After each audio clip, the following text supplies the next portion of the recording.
job order employees, you play a vital role in ensuring that our daily operations run smoothly and that our services reach our constituents effectively.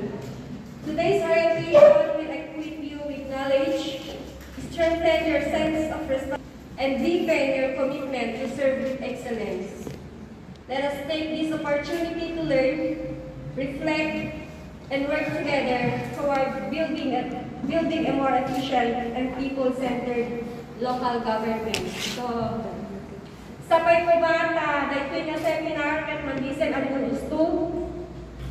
Tapno, maiduyo at may puso nyo dyan amin nun may discuss ang si ano, makaroon na trabaho o naman sa so, that's all. Good morning and have a blessed day. Thank you, ma'am.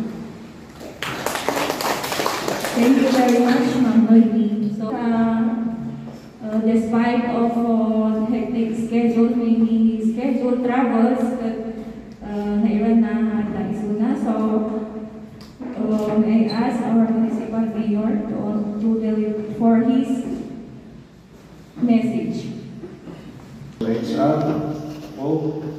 And amin yung department heads, what's na, officials of the LGU of Pacific. It's a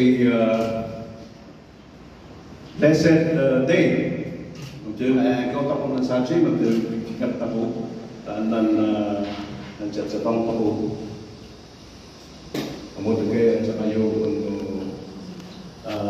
job order, aming contractual employed by the local government of Pacific.